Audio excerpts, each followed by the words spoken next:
reeraha waxaa jibiyey afartaa guur waxaa weeye waa guur khayaano qarsoon dee sharax badan bay iga baan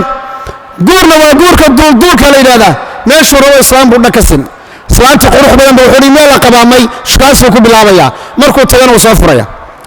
ninna waa qasab oo gabadhu ninayna rabin oday ah xoolo leh madaxa wasiira wadaada baa lagu qasbaa midka saddexaadna waa maxay waa guurka ciilbaxa iyo argoosiga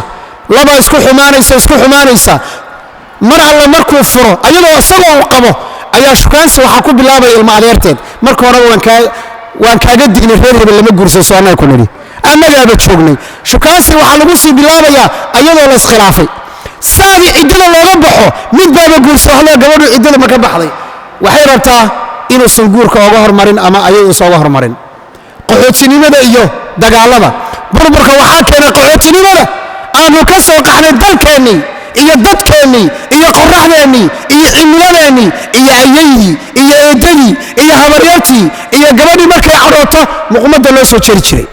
iyo ninkii mas-uulka ahaa qodobka 19aad balwadda noocyadeeda waxyaabaha reeraha burburiya waa balwadda iyo noocyadeeda reeraha waxaa burburiya nadaafad xumada xagga jirka iyo dharka reeraha waxaa burburiya caaqnimada labadan qofa isqaba mid ka miduu waalidkii soo habaaray ama islaam baa habaaran ama ninkaa habaaran haddaad aragta reerkii oo wax walba intay u dhammaystiran yihiin haddana isqabanla waxaa laga yaabaa inay gabadhana qabto horta lagu soo tufay oo hooyaday soo habaartay ama ninkana aabihii soo habaaray maxaa la yidhahda qodobka 20aad mas-uuliyaddii ragga oo luntay awa raggii awe mas-uuliyaddii raggi oo luntay fadhi kudir siyaasad ayaa lagu mashquulsan yahay iyo qiila waqaal dumarkii baa saa u wata waxoodoo dhan raalli ahaada hadday gabdho reer sweden meesha fadhiyaan sawirka sweden baa laga soo qaaday saas maaha marka waxaa weeyaan inta gabdhihii baa wax jiidaya awa raggii lama hayo qodobka 23aad waxaa weeyaan gardarro garaboog muxaadaro gooraan ka dhigi doonaa biidni illaah qodobka 24aad sixirka iyo isha dad badan waxaa kala geeya sixir iyo il baa kala geeya qodobka 25aad gacanqaadka waraa la joojiyo carruurta waxa lagu qaato waa gacanqaadka yaa ku amray inaad xaaskaaga disho yaa ku amray inaad ninkaaga disho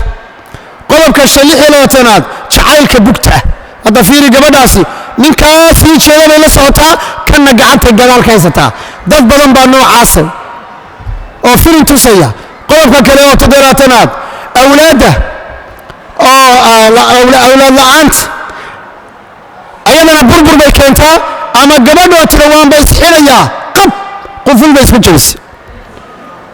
ama ninkii hadda waxaa soo baxay niman dhahaya ma raba inaad dhasho wallah waxaan garteeda 4 ku jiraa nin markii uur loo yeesho caroonaya oo la yaa ku yidhi caro oo gabadha sheekhow ninkina waan rabaa ilmaha ma iska soo daadiya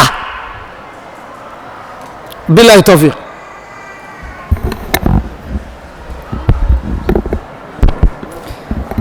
جزا الله شيخنا الشيخ أبو طلحة رجع يدي وجهه ذلك